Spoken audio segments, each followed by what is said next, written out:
keynote address.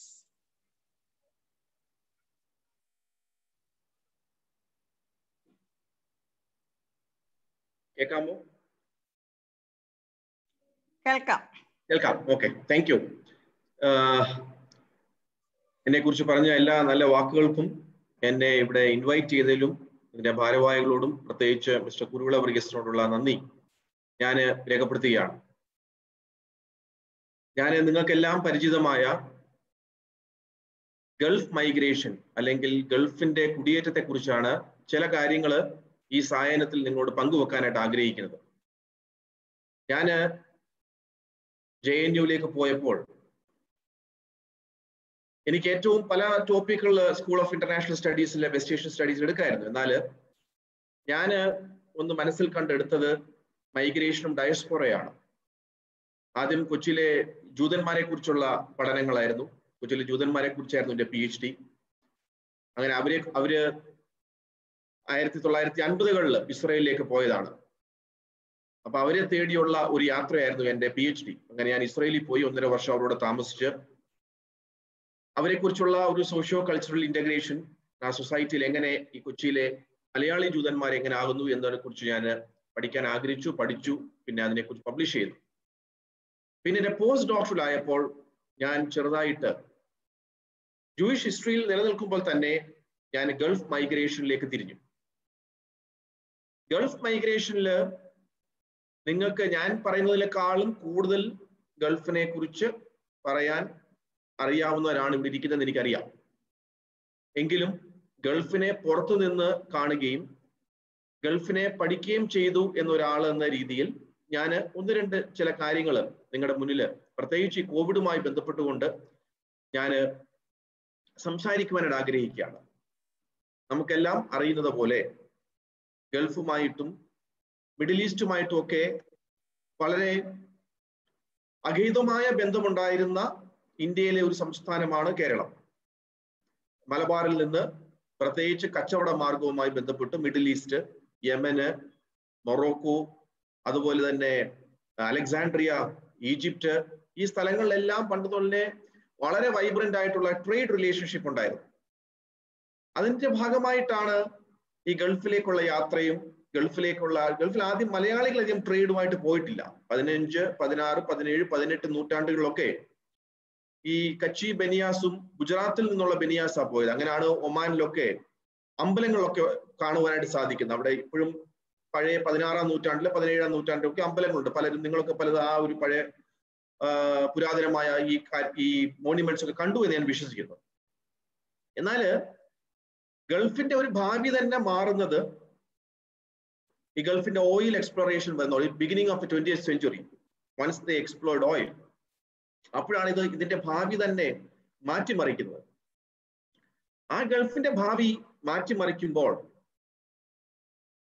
ഈ oil എക്സ്പ്ലോറേഷനോട് ഒപ്പം തന്നെ അവിടുത്തെ ഇന്ന് കാണുന്ന അൽ സൗദ് എന്നൊക്കെ പറയുന്നത് ചെറിയ ഒരു അറബ് കുടുംബങ്ങളാണ്.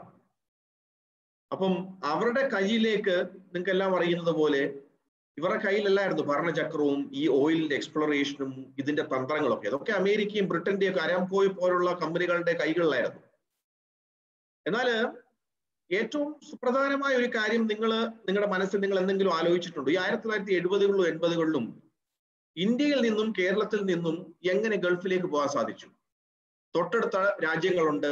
ഈജിപ്റ്റ് ഉണ്ട്, സിറിയ ഉണ്ട്, യമൻ ഉണ്ട്, പലസ്തീൻ ഉണ്ട്, ജോർഡൻ ഉണ്ട്, മൊറോക്കോ ഉണ്ട്, ടുണീഷ്യ ഉണ്ട്. എന്തുകൊണ്ടാണ് ഇന്ത്യയിൽ നിന്ന് ഒരു വലിയൊരു ബൂം ഈ ഓയിൽ എക്സ്പ്ലോറേഷനോടൊപ്പം തന്നെ നടന്നത് എന്ന് നിങ്ങൾ പലപ്പോഴും ചിന്തിച്ചിട്ടുണ്ടോ എന്ന് ഞാൻ വിശ്വസിക്കുന്നു. അതിനു മുമ്പേ ബ്രിട്ടീഷ് പ്രസിഡൻസിയുടെ കീഴിലായിരുന്നു ഗൾഫ്. പേൾ ഡൈവിങ്ങും ഫിഷിങ്ങും ഒക്കെ ഉള്ളായിരുന്നു അവിടെ മെയിൻ ട്രേഡ്. ആ സമയത്ത് ബ്രിട്ടീഷുകാരുടെ പ്രസിഡൻസിയുടെ സമയത്ത് അല്ലെങ്കിൽ മാൻഡേറ്റിന്റെ സമയത്ത് ബോംബെയിൽ നിന്നാണ് ഭരിച്ചുകൊണ്ടിരുന്നത്. ആ സമയത്ത് ഈ മലയാളികളും ഇന്ത്യക്കാരും ഈ ബ്രിട്ടീഷുകാരുടെ ഓഫീസുകളിലും പോസ്റ്റ് ഓഫീസുകളിൽ ഈ ചെറിയ ചെറിയ ഓഫീസുകളുടെ എല്ലാം പ്രവർത്തനങ്ങളിൽ, പിന്നെ അവിടെ ചില ഹോസ്പിറ്റൽസ് ഉണ്ടായിരുന്നു. കുവൈറ്റിലെ ഈ ലുതറൻ ഹോസ്പിറ്റലൊക്കെയാണ് ആദ്യത്തെ ഹോസ്പിറ്റൽ. അവിടെയൊക്കെ മലയാളികൾ 50കളിൽ, അതായത് കുവൈറ്റ് ടൗൺ ക്രിസ്ത്യൻ കോൺഗ്രിഗേഷൻ 1956 തുടങ്ങിയതാണ്. 56 തന്നെ അവിടെ മലയാളിയിൽ എത്തിയിട്ടുണ്ട്. പക്ഷേ എന്റെ ചോദ്യം അല്ലെങ്കിൽ ഞാൻ എക്സ്പ്ലെയിൻ ചെയ്യാൻ ആഗ്രഹിക്കുന്നത്, എന്തുകൊണ്ടാണ് ഇന്ത്യക്കാർ അവിടെ പോയത്, അല്ലെങ്കിൽ എന്തുകൊണ്ടാണ് കേരളീയർ അവിടെ പോയത്, എന്തുകൊണ്ടാണ് പാകിസ്ഥാനികളും സൗത്ത് ഏഷ്യക്കാരും അവിടെ എത്തിച്ചേരാൻ സാധിച്ചത്? അതിന്റെ കാര്യം എന്ന് പറഞ്ഞാൽ വളരെ തന്ത്രപൂർവമായിട്ട് അത് മനസ്സിലാക്കണം എന്നുണ്ടെങ്കിൽ നിങ്ങൾ ഗൂഗിളിൽ എന്തെങ്കിലും നിങ്ങൾ സമയം കണ്ടെത്തി വായിച്ചാൽ, അംബാസഡർ ആൻഡ്രേസ് കാപ്പസ്ക്വിസ്കി എന്ന് പറയുന്ന പോളിഷ് സോഷ്യോളജിസ്റ്റ്, UAE-യുടെ അംബാസഡർ ആയിരുന്നു. അറബ് വേഴ്സസ് ഏഷ്യൻ മൈഗ്രേഷൻ എന്ന് പറഞ്ഞ അദ്ദേഹത്തിന്റെ ഒരു പേപ്പർ ഉണ്ട്. അവിടെ വളരെ കൃത്യമായി പ്രതിപാദിക്കുന്നുണ്ട്, ബ്രിട്ടീഷ് അമേരിക്കയുടെ ഉപദേശം സ്വീകരിച്ചുകൊണ്ട് അറബ് രാജ്യങ്ങളിൽ നിന്ന് നിങ്ങൾ തൊഴിലാളികളെ എടുക്കരുതെന്നും ഇന്ത്യ പോലുള്ള രാജ്യങ്ങളിൽ നിന്ന് വേണം എടുക്കാൻ. കാരണം അറബ് രാജ്യങ്ങളിൽ നിന്ന് എടുത്തു കഴിഞ്ഞാൽ ബാപ്റ്റിസ്റ്റ് പാർട്ടി എന്ന് വളരെ ശക്തമായ പാർട്ടിയാണ് ബാപ്റ്റിസ്റ്റ് പാർട്ടി, സോവിയറ്റ് യൂണിയൻ നിലനിൽക്കുന്നുണ്ട്. ആ സമയത്ത് ട്രേഡ് യൂണിയനും പൊളിറ്റിക്കൽ മൂവ്മെന്റും ഗൾഫിൽ ഉണ്ടാകുമെന്നും അതുകൊണ്ട് ഗൾഫിൽ ഈ അമേരിക്കക്കാരും ബ്രിട്ടീഷുകാരും അവര് ഒരു രീതിയിൽ ഉണ്ടാക്കി വെച്ച ഈ പറയുന്ന രാജകുടുംബങ്ങളുടെ നിലനിൽപ്പിനെ തന്നെ ബാധിക്കും എന്നുള്ളത് കൊണ്ടാണ് ഇന്ത്യ ഒരു പ്രിഫേർഡ് മൈഗ്രൻസ് ആയി മാറിയത്. Preference and choice. Indian migration is all about preference and choice. It's A preferred migration. അങ്ങനെയാണ് ഇന്ത്യയിൽ നിന്നുള്ള മൈഗ്രേഷൻ ഒരു വലിയ തോതിൽ 70കളിലും 80കളിലും ആരംഭിക്കുന്നത്. അതിൻ്റെ ഒരു ബാക്ക്ഗ്രൗണ്ട് ആയിട്ട് എങ്ങനെ ഇത് എത്തിച്ചേർന്നു എന്നുള്ളത് ഞാൻ പറഞ്ഞതേ ഉള്ളൂ. അങ്ങനെ പാകിസ്ഥാനികൾ അവിടെ എത്തി. എന്നാൽ ഇന്ത്യക്കാരായിരുന്നു അവിടെ കൂടുതലുമായിട്ടും ഈ മൈഗ്രേഷനിൽ അവർ പ്രിഫർ ചെയ്തത്. എന്നാൽ ഞാൻ ആ ഹിസ്റ്ററിയിലേക്ക് അധികം പോകുന്നില്ല. എന്നാൽ ഒരു 90കളിലായപ്പോൾ ഒരു ചെറിയ ചേഞ്ച് ആണ് ഗൾഫിൽ ഉണ്ടായത്. നിങ്ങൾക്കറിയാം, ഈ കുവൈറ്റ് ഇറാഖ് ഇൻവേഡ് ചെയ്തതോടുകൂടി അവിടുത്തെ ഡെമോഗ്രാഫിക് ചേഞ്ച് ആയി. എന്ന് പറഞ്ഞാൽ പലസ്തീനിയൻസ്, യമനൈറ്റ്സ്, സിറിയൻസ് ഇവരെല്ലാം പുറമോട്ട് മാറി. അവരെല്ലാം കുവൈറ്റിൽ നിന്നും ബാക്കി സ്ഥലങ്ങളിൽ നിന്നൊക്കെ ദേ വർ കംപ്ലീറ്റ്ലി എന്താ പറയുന്നത്, പുറത്താക്കിയാണ് ചെയ്യുന്നത്. ആ ഒരു വാക്യൂം, ഒരു വലിയ വാക്യൂം 90s തൊട്ടുള്ള അല്ലെങ്കിൽ മിഡ് 90s തൊട്ടുള്ള ഒരു വലിയ വാക്യൂമാണ് ഈ ബംഗ്ലാദേശീസ് 1990ക്ക് ശേഷമാണ് അവിടെ വന്നു തുടങ്ങുന്നത് വലിയ തോതിൽ. ബംഗ്ലാദേശീസിനെ ഇസ്ലാമിക് രാജ്യങ്ങൾ സ്വീകരിക്കത്തില്ലായിരുന്നു. കാരണം അവർ പാകിസ്ഥാനിൽ നിന്ന് പിളർന്നു പോയി ഇന്ത്യയുടെ സഹായത്തോടു കൂടി ബംഗ്ലാദേശ് പറയുന്ന ഒരു രാജ്യം ഉണ്ടാക്കി എന്നുള്ള കാരണത്താൽ ബംഗ്ലാദേശികളെ ഗൾഫിൽ ആദ്യം സ്വീകരിക്കില്ലായിരുന്നു. എന്നാൽ 90കൾക്ക് ശേഷം ഇന്ത്യ, ബംഗ്ലാദേശ്, ശ്രീലങ്ക, നേപ്പാൾ ഈ പറയുന്ന രാജ്യങ്ങളിൽ നിന്നൊരു വലിയ ഒരു എന്താ പറയുന്ന ഒരു മൈഗ്രേഷനാണ് 90കൾക്ക് ശേഷം ഉണ്ടായത്. അപ്പോൾ 90കൾക്ക് ശേഷം അതുപോലെ വേറൊരു സംഭവം കൂടെ, ഈ ഗ്ലോബലൈസേഷന്റെ ഭാഗമായിട്ട് നമ്മൾ ഇന്ന് കാണുന്ന പോലെ ഒരു IT ബൂം ഗൾഫിൽ ഉണ്ടായിട്ടുണ്ട്. ഒരു പുതിയ ഒരു വൈറ്റ് കോളർ ഒരു മൈഗ്രേഷൻ ഉണ്ടായിട്ടുണ്ട്. എന്നാൽ ഞാൻ പറയുന്ന എൻ്റെ ടോപ്പിക്കിന്റെ south Asian gulf migrant crisis ഞാൻ പറയുമ്പോൾ ഒരു പുതിയ കോറിഡോർ ഉണ്ടായി മൈഗ്രേഷനകത്ത്. ലാറ്റിൻ അമേരിക്കയുമായിട്ടുള്ളൊരു മൈഗ്രേറ്ററി കോറിഡോർ ഉണ്ട് ഈ മൈഗ്രേഷൻ സ്റ്റഡീസിൽ. അതുപോലെ തന്നെ ആഫ്രിക്കയും യൂറോപ്പുമായിട്ടുള്ള മൈഗ്രേറ്ററി കോറിഡോർ ഉണ്ട്. എന്നാൽ ലോകത്തിലെ ഏറ്റവും വലിയ മൈഗ്രേഷൻ കോറിഡോർ എന്ന് പറയുന്നത് south Asia Gulf migratory corridor ആണ്. ഇന്ന് ഏകദേശം ഇന്ന് പറയാനൊക്കത്തില്ല, എല്ലാവരും പാലായനം ചെയ്ത് കുറച്ച് ഇങ്ങോട്ട് വരും, അതിലേക്ക് ഞാൻ പിന്നെ വരാം. 15 മില്യൺ സൗത്ത് ഏഷ്യൻസ് ആണ് ഗൾഫിൽ ഉണ്ടെന്നാണ് കണക്ക്. ഡേറ്റ കൃത്യമായി ഗൾഫിനെ കുറിച്ചൊരു ഡേറ്റ ഇല്ല, എന്നാലും ഒരു കണക്കനുസരിച്ച് 15 മില്യൺ സൗത്ത് ഏഷ്യൻ ആണ് ഗൾഫിലുള്ളത്. അതിൽ 9 മില്യൺ ഇന്ത്യക്കാരുണ്ട്. ഏകദേശം 5 million Bangladeshis, 3 million Pakistanis, Sri Lanka and Nepal puttu together 1 million each. കഴിഞ്ഞ വർഷം സൗത്ത് ഏഷ്യ റെമിറ്റൻസസ് ആയിട്ട്, അതായത് ഈ പ്രവാസികളിൽ നിന്ന് സ്വീകരിച്ചത് ഈ 5 രാജ്യങ്ങൾ കൂടെ $140 ബില്യൺ ആണ്. ആ $140 ബില്യൺ ഇന്ത്യ തന്നെ $83 ബില്യൺ സ്വീകരിച്ചു. അതോടൊപ്പം തന്നെ ബംഗ്ലാദേശ് ഏകദേശം 28ഉം പാകിസ്ഥാൻ 18 ബില്യനും ബാക്കി രാജ്യങ്ങളായ ചെറിയ രാജ്യങ്ങളിൽ 5ഉം 3ഉം ആയിട്ട് സ്വീകരിക്കുകയുണ്ടായി. ഞാൻ പറഞ്ഞു വരുന്നത് ഒരു വലിയ എന്താ പറയുന്ന ഒരു ഇന്റർനാഷണൽ ജോഗ്രഫിക്കൽ ഒരു വലിയൊരു കോറിഡോർ ആണ് ഈ പറയുന്ന 5 രാജ്യങ്ങളും ഗൾഫുമായിട്ട് കഴിഞ്ഞ 10-15 വർഷമായിട്ട് രൂപപ്പെട്ടത്. നമുക്കതിന്റെ വോളിയം അറിയാത്തതുകൊണ്ടാണ്.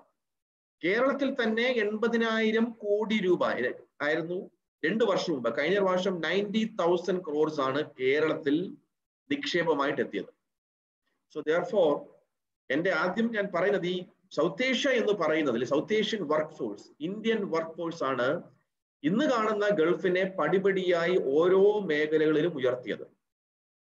എന്നാൽ ഈ ഗൾഫിൽ പിന്നീട് ഈ കാലഘട്ടത്തിൽ തന്നെ ഒരു 3 പ്രധാനപ്പെട്ട ക്രൈസിസ് ഉണ്ടായി. ഒന്ന് കുവൈറ്റ് ക്രൈസിസ് ആണ്, 2 ഗ്ലോബൽ എക്കണോമിക് ക്രൈസിസ് 2008, പിന്നെ ഉണ്ടാകുന്ന ക്രൈസിസ് ആണ് നിത്താഖത്ത്, നാഷണലൈസേഷൻ. എന്നാൽ ഈ നിത്താഖത്തും ഗ്ലോബൽ എക്കണോമിക് ക്രൈസിസും ഒരു വലിയൊരു രീതിയിൽ അവിടുന്ന് ഒരു ആൾക്കാരുടെ ഇങ്ങോട്ടുള്ള തിരിച്ചുവരവ് ഉണ്ടായില്ല. അവിടെ തന്നെ ജനങ്ങൾ നിന്ന്. അതിന്റെ ഒരു പ്രധാന കാരണം ഇപ്പോൾ കുവൈറ്റ് കോട്ട സിസ്റ്റം, ഇപ്പോൾ കോട്ട ബില്ല് പാസ്സാക്കിയിരിക്കുകയാണ്. എന്നാൽ അതൊന്നും ഈ സാധാരണക്കാരായ കൺസ്ട്രക്ഷൻ വർക്കേഴ്സ് അല്ലെങ്കിൽ സെമി സ്കിൽഡ് അൺസ്കിൽഡ് ആയിട്ടുള്ള തൊഴിലാളികളുടെ ഇടയിലേക്ക് ഇത് വലിയൊരു പ്രശ്നം സൃഷ്ടിക്കുന്നില്ല. കാരണം ഗൾഫിന് ഒരു റോയൽ ഷേക്ക് കൾച്ചറാണ്, നിങ്ങൾക്ക് എല്ലാം അറിയാം. ചില ജോലികൾ അവർക്ക് ചെയ്യാൻ താല്പര്യമില്ല. അതുകൊണ്ട് ഈ പറയുന്ന ക്രൈസിസുകളൊന്നും വലിയ ഒരു റിവേഴ്സ് മൈഗ്രേഷൻ ഉണ്ടാക്കിയിട്ടില്ല. ഇപ്പോൾ നമ്മുടെ ടോപ്പിക്കിലേക്ക് ഞാൻ കയറുകയാണ്. എന്നാൽ COVID-19 എന്ന് പറയുന്നത് ഒരു അൺപ്രസിഡന്റഡ് ആയിട്ടുള്ള ഒരു ക്രൈസിസ് ആണ് ഗൾഫിന്റെ മേഖലയിൽ ഉണ്ടാക്കിയത്. അത് literally the South Asian workforce, which was the backbone of the Gulf countries, were literally begging for food in the streets of the Gulf. അതാണ് സംഭവിച്ചത്. ഇവിടെ ഇരിക്കുന്ന നിങ്ങൾ എല്ലാവരും കുറച്ച് പേരെങ്കിലും ഗൾഫിലും കുറച്ചേറെ പേര് ഗൾഫിലായിരുന്നു തരും. പക്ഷെ നിങ്ങളൊക്കെ ഒരു നല്ല രീതിയിലുള്ള ജോലി, വൈറ്റ് കോളർ, ബ്ലൂ കോളർ, ഒരു നല്ല രീതിയിലുള്ള ജോലി ചെയ്തവരാണെന്ന് എനിക്കറിയാം. എന്നാൽ 80% ഗൾഫിലെ നമ്മുടെ മൈഗ്രൻസ് അവർ സെമി സ്കിൽഡ് അല്ലെങ്കിൽ ലോ സ്കിൽഡ് വർക്കേഴ്സ് ആണ്. ആ ഒരു യാഥാർത്ഥ്യം നമ്മൾ മനസ്സിലാക്കണം. അതായത് ഇന്ന് 2.2 മില്യൺ കേരളൈറ്റ്സ് ആണ് ഗൾഫിലുള്ളത്. ഏകദേശം 23-25 ലക്ഷം ഉണ്ട്. അതിൽ 80% വർക്കേഴ്സ് ആണ്. We have to admit that. പക്ഷെ ഗൾഫിന്റെ ഈ കോവിഡിന്റെ ക്രൈസിസ് എന്ന് പറയുന്നത് ഒരു അൺപ്രസിഡന്റഡ് ക്രൈസിസ് ആണ്. ഈ ക്രൈസിസ് ഗൾഫിൽ ഉണ്ടാക്കിയത് ഒരു 2-3 തരത്തിലാണ് ഗൾഫിൽ ഈ ക്രൈസിസ് ഉണ്ടായത്. ഒന്ന്, ഈ പറയുന്ന ഈ ഗൾഫുമായി ബന്ധപ്പെട്ടുകൊണ്ട് അതിന്റെ എല്ലാം കുറെ പോസിറ്റീവ് ആസ്പെക്ട്സ് ഉണ്ട്. എന്നാൽ ഗൾഫുമായി ബന്ധപ്പെട്ടുകൊണ്ടുള്ള തൊഴിലിടങ്ങളിലുള്ള ചൂഷണം അത് എത്രയും കൂടുതൽ എക്സ്പോസ് ചെയ്തത് ഈ ഒരു COVID-19 ആണ്. ഫോർ എക്സാമ്പിൾ എന്താണ് പറയുന്നത് എന്ന് പറഞ്ഞാൽ, ഈ കോവിഡ് ആരംഭിച്ചു കഴിഞ്ഞപ്പോൾ നമ്മുടെ TV-യിലൊക്കെ നമ്മുടെ ഈ ഗൾഫിൽ നിന്ന് പ്രവാസി സംഘടനകളുടെ പ്രതിനിധികൾ വന്നിട്ട് ഈ വളരെ പരിഭ്രാന്തരായിട്ട് ഒരു 2 മാസം, മാർച്ച് ഏപ്രിൽ മാസങ്ങൾ വളരെ പരിഭ്രാന്തരായിരുന്നു. അവര് തിരിച്ചു വരണമെന്ന് ആദ്യം പറഞ്ഞില്ല, അവർ ഭക്ഷണം വേണമെന്ന് ആദ്യം പറഞ്ഞില്ല. എന്നാൽ അവർ പറഞ്ഞൊരു കാര്യമുണ്ട്, ഞങ്ങൾക്ക് മരുന്ന് എത്തിക്കണം. ഈ മരുന്ന് എത്തിക്കണം എന്ന് പറഞ്ഞത് കോവിഡിന്റെ മരുന്നല്ല, അത് വാക്സിനാണ്, അതല്ല പറഞ്ഞത്. ബേസിക് ലൈഫ് സ്റ്റൈൽ ഡിസീസിനുള്ള മരുന്നുകൾ ഞങ്ങളുടെ കയ്യിലില്ല എന്നാണ്. അപ്പോഴാണ് ഇന്ത്യയിലെ പോളിസി മേക്കേഴ്സും മന്ത്രിമാരും ഈ പ്രവാസികളെ കുറിച്ച് പഠിക്കുന്ന ഞങ്ങളെ പോലും ഉള്ളവർക്ക് പോലും ഇതിന്റെ ഭീകര അന്തരീക്ഷം മനസ്സിലാകുന്നത്. അതായത് ഇപ്പോഴ് മിസ്റ്റർ കുരുള വർഗീസിനെ പോലെയോ സണ്ണിച്ചാനെ പോലെയോ ഒക്കെ ഉള്ളവര്, you don't have a problem, you are in a well setup in the Gulf or you where. പക്ഷെ ഈ തൊഴിലാളികൾക്ക് ഇവര് പോകുന്ന കോൺട്രാക്ട്, തൊഴിൽ കോൺട്രാക്ട് ഇൻക്ലൂഡിങ് ഈ മെഡിക്കൽ ഇൻഷുറൻസ് എന്നുള്ളത് എത്ര ഫേക്ക് ആണെന്നുള്ളതാണ് ആ ഒരു കോവിഡ് ഈ ശരിക്കും വെളിപ്പെടുത്തിയത്. അതിന്റെ കാരണം പറയാം. എന്തിനാണ് അവര് ഈ ലൈഫ് സ്റ്റൈൽ ഡിസീസിനുള്ള മരുന്ന്, cholesterol, sugar, blood pressure, kidney സംബന്ധമായിട്ടുള്ളത്, ലിവർ സംബന്ധമായിട്ടുള്ള രോഗികളാണ് അവിടെ ഉള്ള വലിയ തൊഴിലാളികൾ. ഒരു ഒക്കുപേഷണൽ ഹസാർഡ്സ്, വളരെ പ്രതികൂല കാലാവസ്ഥയിലാണ് വർക്ക് ചെയ്തത്. നിങ്ങൾക്കെല്ലാം അറിയാം. അവർ കേരളത്തിൽ നിന്നും ഇന്ത്യയിൽ നിന്നുമാണ് ഈ പറയുന്ന മരുന്നുകൾ കൊണ്ടുപോകുന്നത്. അവിടെ അവരുടെ ഇൻഷുറൻസ് അതിന് പര്യാപ്തമല്ല ഈ മരുന്നുകൾ വാങ്ങിക്കുവാനുള്ള. ഇവര് 3-4 മാസത്തേക്കുള്ള മരുന്ന് കൊണ്ടുപോകും. എന്നിട്ട് അടുത്ത ആള് അവധിക്ക് പോകുമ്പോൾ പൈസ കൊടുത്തയക്കും, എന്നിട്ട് ഈ മരുന്ന് ഈ ബാക്കിയുള്ള സ്റ്റോക്കിലേക്ക് ഈ മരുന്ന് എത്തിക്കും. ഇങ്ങനെയാണ് തൊഴിലാളികൾ അവിടുത്തെ ഡോർമിറ്ററികളിലും അവിടുത്തെ ലേബർ ക്യാമ്പിലും മരുന്ന് വാങ്ങിച്ചുകൊണ്ടിരുന്നത്. കോവിഡുമായി ബന്ധപ്പെട്ടുകൊണ്ട് എന്ത് സംഭവിച്ചു എന്ന് പറഞ്ഞാൽ ഫ്ലൈറ്റുകൾ പെട്ടെന്ന് ക്യാൻസലായി. ഈ പറയുന്ന മരുന്നുകൾ എത്തിക്കുവാനായിട്ടുള്ള ലിങ്ക് മുറിഞ്ഞുപോയി. അതുകൊണ്ടാണ് അവർ ഈ മരുന്ന്, അപ്പൊ അതിന്റെ ഭീകരത മനസ്സിലാക്കണം. ഈ പലരും ഈ പ്രവാസി സംഘടനകൾ കൊടുത്ത ഭക്ഷണത്തിലാണ് ജീവിച്ചത്. നമ്മളവരുടെ നീണ്ട ക്യൂ ഈ പറയുന്ന ഗൾഫ്, പ്രത്യേകിച്ച് ദുബായിലെ ഇൻഡസ്ട്രിയൽ ഏരിയയിലും ഈ കുവൈറ്റിലെ അൽഷുവൈക്ക് ഏരിയയിലൊക്കെ വലിയ നീണ്ട ക്യൂ നമ്മൾ കണ്ടു. അതൊക്കെ പ്രവാസി സംഘടനകളും ഭക്ഷണങ്ങൾ എത്തിച്ചുകൊണ്ട് ആ അവരെ സസ്റ്റെയിൻ ചെയ്യുകയായിരുന്നു. ഞാൻ പറയാൻ ആഗ്രഹിക്കുന്നത്, ഒരു രീതിയിലുള്ള ഗൾഫ് വലിയ ബില്യനായിട്ട് നമുക്ക് റെമിറ്റൻസസ് തരുമ്പോൾ പോലും ഒരു വലിയ ജനത അവിടെ ഒരു വലിയ ചൂഷണത്തിന്റെ രീതിയിലാണ് കഴിയുന്നത്. അത് നമ്മൾ ഈ പറയുന്ന സമയത്ത് നമ്മൾ അക്സെപ്റ്റ് ചെയ്തേ പറ്റൂ. അതിന്റെ കാരണം എന്ന് പറഞ്ഞാല് ഈ കഫാല സിസ്റ്റം നിങ്ങൾക്കറിയാം. നിങ്ങൾ ചെന്ന് കഴിഞ്ഞാൽ ഗൾഫിലേക്ക് ആര് പോയി കഴിഞ്ഞാലും എംപ്ലോയറുടെ പാസ്പോർട്ട് കൊടുക്കണം, എംപ്ലോയറിന്റെ ഡോക്യുമെന്റ്സ് കൊടുക്കണം. എംപ്ലോയർ ആണ് ഈ കാര്യങ്ങൾ, അല്ലെങ്കിൽ ഒരാൾക്ക് വേറൊരു ജോലിക്ക് പോകണോ വേണ്ടായോ എന്നുള്ള NOC അടക്കം തീരുമാനിക്കുന്നത്. ഈ കഫാല എക്സ്പ്ലോയിറ്റേറ്റീവ് ആയുള്ള ഈ കഫാല സിസ്റ്റം ഈ പറയുന്ന വലിയ ഭൂരിപക്ഷം വരുന്ന പ്രവാസികളെ കൺട്രോൾ ചെയ്യാൻ വേണ്ടി ഗൾഫിൽ ഡിവൈസ് ചെയ്ത ഒന്നാണ്. അതിന്റെ നെറ്റ് റിസൾട്ട് ഈ കോവിഡിന്റെ സമയത്ത് നമ്മൾ കാണുകയുണ്ടായി. എന്താണ് ഈ പ്രശ്നം എന്ന് ഞാൻ പറയാം. ലോയേഴ്സ് ബിയോണ്ട് ബോർഡേഴ്സ്, നിങ്ങൾ ഗൂഗിൾ ചെയ്താൽ, ഞാൻ ഹിന്ദു ദിനപത്രത്തില് എഴുതിയ ലേഖനത്തിൽ അതുണ്ട്. ലോയേഴ്സ് ബിയോണ്ട് ബോർഡേഴ്സ് എന്ന് പറയുന്ന വക്കീലന്മാരുടെ അന്താരാഷ്ട്ര കൂട്ടായ്മ ഹൈക്കോടതിയിൽ ഒരു കേസ് 4 മാസം മുമ്പ് ഫയൽ ചെയ്തു. ആ കേസിൽ എന്താണ് പറഞ്ഞതെന്ന് പറഞ്ഞാൽ, ഗൾഫിൽ നിന്ന് തിരിച്ചു വന്ന തൊഴിലാളികൾ, അതിനോടൊപ്പം ഞാൻ പൊതു കാര്യം പറയാൻ ആഗ്രഹിക്കുന്നു. വന്ദേ ഭാരത് മിഷൻ അനുസരിച്ച് അല്ലെങ്കിൽ ബാക്കി ചാർട്ടേഡ് ഫ്ലൈറ്റ്സുമായി ബന്ധപ്പെട്ടുകൊണ്ട് ഏകദേശം 9.5 ലക്ഷം ഇന്ത്യക്കാർ, 10 ലക്ഷത്തോളം ഇന്ത്യക്കാർ തിരിച്ചു വന്നു. അതിൽ ഏകദേശം 4.5 ലക്ഷം പേര് കേരളത്തിൽ തന്നെയാണ് തിരിച്ചു വന്നത്. ഈ ലോയേഴ്സ് ബിയോണ്ട് ബൗണ്ടറീസ് കേസ് എന്തിനാണ് കൊടുത്തെന്ന് പറഞ്ഞു കഴിഞ്ഞാൽ, ബഹുഭൂരിപക്ഷം വരുന്ന തൊഴിലാളികൾക്കും ഈ പറയുന്ന മൈഗ്രന്റ് വർക്കേഴ്സിനും വേജസ്, കോമ്പൻസേഷൻ, ഇവരുടെ റെസിഡിയൽ ഡ്യൂസ് ഒറ്റ കമ്പനി പോലും കൊടുത്തിട്ടില്ല. ഇവരുടെ ലോങ് ഡ്യൂസ് ഓഫ് വേജസ് ആണ് അവർ പിടിച്ചു വെച്ചത്. ഈ പറയുന്ന ക്രൈസിസിനെ, കോവിഡ് ക്രൈസിസിനെ ഒരു പ്രിടെക്സ്റ്റ് ആക്കിക്കൊണ്ട് ഈ തൊഴിലാളികൾക്ക് കൊടുക്കാനുള്ള വേതനവും തൊഴിലാളികൾക്ക് കൊടുക്കാനുള്ള എല്ലാ രീതിയിലുള്ള അവരുടെ കോമ്പൻസേഷനും കൊടുക്കാതാണ് തിരിച്ചുവിട്ടത്. ഇന്ത്യയും പാകിസ്ഥാനും നേപ്പാളും UAE-യിലും മറ്റ് രാജ്യങ്ങളുടെയും വിദേശ രാജ്യങ്ങളുമായിട്ട് നെഗോഷിയേറ്റ് ചെയ്തുകൊണ്ടിരിക്കുകയാണ് ഈ തൊഴിലാളികൾക്ക് അവർ കഷ്ടപ്പെട്ട 6-7 മാസത്തെ ഈ ശമ്പളം തിരിച്ചു കൊടുക്കണമെന്നുള്ളത്. ഇതേ ഒരു അവസ്ഥ ഞാൻ കണ്ടു. ഞാൻ കുവൈറ്റിലെ ഫീൽഡ് റിസർച്ചുമായിട്ടുണ്ടായിരുന്നു. അന്ന് കുവൈറ്റ് ഗൾഫ് വാർ അത് കണ്ട ഈ പറയുന്ന മൈഗ്രന്റ് വർക്കേഴ്സിനെയും അല്ലാത്ത മൈഗ്രൻസിനെ ഞാൻ ഇന്റർവ്യൂ ചെയ്യുകയുണ്ടായി. 45 പേരെ ഇന്റർവ്യൂ ചെയ്തു. ആ 45 പേരെ ഇന്റർവ്യൂ ചെയ്തപ്പോൾ നല്ല മുന്തിയ ജോലിയുള്ളവർക്കെല്ലാം കോമ്പൻസേഷൻ ഒരു പരിധി വരെ കിട്ടി. ഈ പറയുന്ന കൺസ്ട്രക്ഷൻ ലേബേഴ്സിനും, ഈ പറയുന്ന മൈഗ്രന്റ് വർക്കേഴ്സിനും, ഈ പറയുന്ന ഡൊമസ്റ്റിക് വർക്കേഴ്സിനും, ഈ പറയുന്ന ഡ്രൈവേഴ്സിനും, അവരെ എല്ലാം അന്നും 1990 പോലും വേതനവും ഈ പറയുന്ന ഡ്യൂസും കോമ്പൻസേഷനും ഇല്ലാതാണ് പറഞ്ഞു വിട്ടത്. അപ്പൊ ഞാൻ പറഞ്ഞു വരാനുള്ള കാര്യം എന്ന് പറയുന്നത്, ഗൾഫ് എന്ന് പറയുന്നത് എല്ലാവരും നിങ്ങൾ പലരും ഒരു ജീവിതവും സ്വപ്നവും ലോകവും ഒക്കെ പടുത്തുയർത്തിയത് ഗൾഫിലാണെങ്കിൽ പോലും, ഗൾഫിൽ ഡോക്ടർ ആയാലും എഞ്ചിനീയർ ആയാലും വർക്കർ ആയാലും നേഴ്സ് ആയാലും ഭീതിയിലാണ്. ജോലിയിടങ്ങളിൽ അവർക്കൊരു ഭീതിയുണ്ട്. കാരണം ഒരു മിനിമം വർക്ക് റൈറ്റ്സ് ഗൾഫിലില്ല. ഐക്യരാഷ്ട്രസഭയുടെയും ILO-യുടെയും കൺവെൻഷനുകളുണ്ട് on migrant labour, migrant rights, on working rights. ഇതൊന്നും ഗൾഫിലെ ഒരു രാജ്യങ്ങളും സിഗ്നിറ്ററീസ് അല്ല. ഇന്ത്യ പോലും പല സ്ഥാനവും സിഗ്നിറ്ററീസ് അല്ല. അപ്പോൾ ഈ സിഗ്നിറ്ററീസ് അല്ലാത്തത് കൊണ്ട് ഗൾഫില് ഒരു രീതിയിലുള്ള അൺസർട്ടനിറ്റിയിലാണ് മനുഷ്യൻ ജീവിക്കുന്നത്. Because you don't know what will happen next. നാളെ ഈ ജോലി പോവാം. സോ therefore COVID-19 എന്ന് പറയുന്നത് പല രീതിയിലുള്ള എക്സ്പ്ലോയിറ്റേഷനും ഗൾഫിന്റെ പല രീതിയിലുള്ള ഫാലസീസും എക്സ്പോസ് ചെയ്തു എന്നുള്ളതാണ് ഈ COVID-19 ബന്ധപ്പെട്ടുകൊണ്ട് നമുക്ക് പ്രത്യേകമായി കാണുവാനായി സാധിക്കുന്നത്.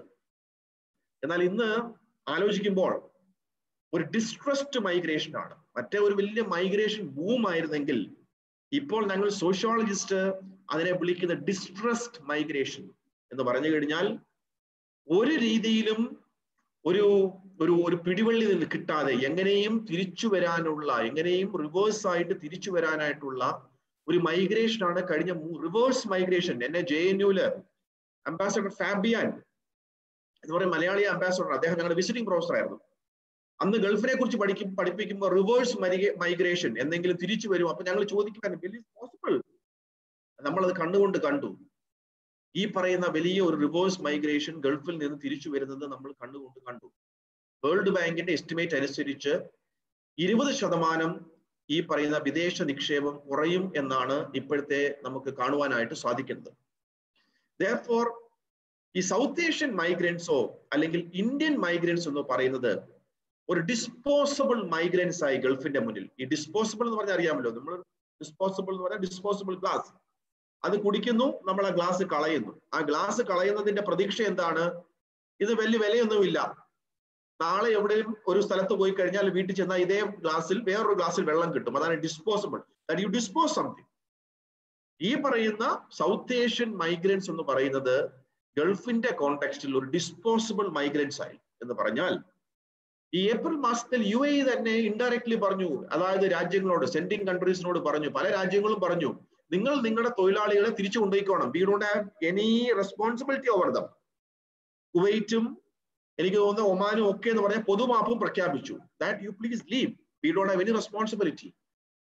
ഈ പറയുന്ന ഞാൻ ഇത്രയും പറയുന്നത് ഒരു നെഗറ്റിവിറ്റി അല്ല, ഞാൻ ഇത്രയും പറയുന്നത് കോവിഡിന്റെമായി ബന്ധപ്പെട്ടുകൊണ്ട് ഉള്ള, പ്രിയപ്പെട്ട സണ്ണിച്ചാനൊക്കെ കുവൈറ്റിൽ നിന്നാണ് ഇപ്പൊ ഇത് കണ്ടുകൊണ്ടിരിക്കുന്നത്, കോവിഡുമായി ബന്ധപ്പെട്ടുകൊണ്ടുള്ള നമ്മുടെ മനുഷ്യർ അനുഭവിച്ചുകൊണ്ടിരിക്കുന്ന അനുഭവിച്ച ഒരു ക്രൈസിസിനെ കുറിച്ചാണ് ഞാൻ നിങ്ങളുടെ മുന്നിലേക്ക് ഞാൻ പറയാനായിട്ട് ആഗ്രഹിക്കുന്നത്.